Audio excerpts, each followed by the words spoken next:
الحمدللہ رب العالمین والعاقبۃ للمتقین والصلاة والسلام علی سید الانبیاء والمرسلین۔ سامعین محترم، آج آپ حضرات کے سامنے جو حدیث پاک لے کر حاضر ہوا، اللہ رب العزت کے پیارے حبیب ارشاد فرماتے ہیں، بڑا ہی خوبصورت کلام ہے، بڑا ہی نفیس کلام ہے، انتہائی خوبصورت کلام ہے۔ یہ ہر انسان کے زندگی کا اہم حصہ میں سمجھتا ہوں کہ اگر انسان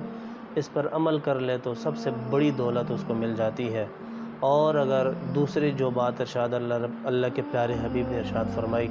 اگر اس پر عمل اللہ رب العزت کے حبیب کے اس فرمان پر اگر ہم انسان کرنا شروع کر دیں تو میں سمجھتا ہوں کہ اللہ رب العزت کی خوشنودی اور پیارے آقا علیہ الصلاۃ والسلام کی رضا ہمیں حاصل ہو جاتی ہے۔ جناب حضرت ابو ہریرہ رضی اللہ تعالی عنہ ارشاد فرماتے ہیں کہ میں نے رسول اللہ صلی اللہ علیہ وآلہ وسلم کو یہ فرماتے ہوئے سنا کہ اسلام کی بے شمار شاخیں ہیں، اور بے شمار شاخوں سے مراد 70 شاخیں ہیں، 70 شاخیں ہیں، جس میں سے سب سے پہلی اور افضل شاخ پیارے حبیب نے ارشاد فرمائی کہ کوئی اپنی زبان سے یہ کلمات دہرا لے کہ وہ ایمان کی سب سے پہلی اور افضل ترین شاخ کہلاتی ہے۔ وہ کیا ہے؟ پیارے حبیب کے الفاظ آپ ارشاد فرماتے ہیں کہ لا الہ الا اللہ محمد الرسول اللہ۔ یہ اسلام کی وہ بنیادی شاخ ہے،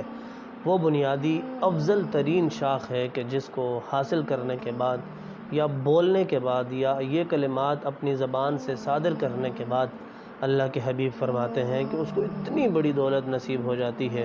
اتنی بڑی دولت اس کو نصیب ہو جاتی ہے کہ انسان دار اسلام میں داخل ہو جاتا ہے۔ بالفرض اگر کوئی کافر ہے، کسی نے اپنی ساری عمر کفر میں گزاری ہو اور اس نے یہ جملے صرف ایک دفعہ اپنی زبان سے سچے دل کے ساتھ اگر اس نے دہرا لیے تو اللہ کے حبیب ارشاد فرماتے ہیں، اللہ بھی ارشاد فرماتا ہے کہ میں اس کے پچھلے تمام کے تمام گناہ معاف فرما کر دین اسلام میں داخل ہونے کی برکت سے اور اس کلمات کی برکت سے میں اس کے تمام گناہ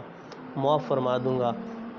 پھر اسی حدیث کا آخری حصہ جو پیارے حبیب کا فرمان ہے،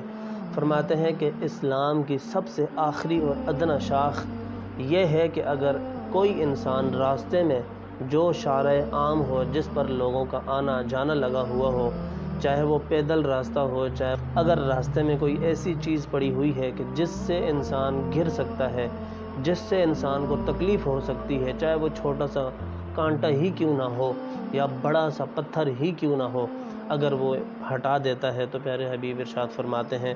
گویا اس نے جہاد کا ثواب حاصل کر لیا، صدقہ جاریہ میں سے اس کا یہ ایک عمل شمار کیا جاتا ہے۔ اور اس حدیث پر جو دو باتیں ارشاد فرمائی گئی ہیں، ہماری زندگی میں بار بار کلمہ حق، کلمہ طیبہ ہماری زندگی میں بار بار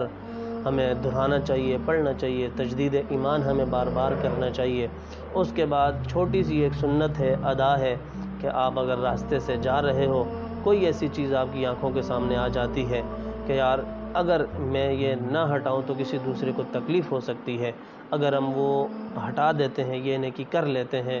تو ہو سکتا ہے کہ کل بروز قیامت میدان محشر میں جب جنت اور دوزخ کا جب فیصلہ ہو رہا ہو تو یہی چھوٹی سی نیکی ہمیں کل کام آ جائے۔ اللہ ہم سب کا حامی و ناصر ہو۔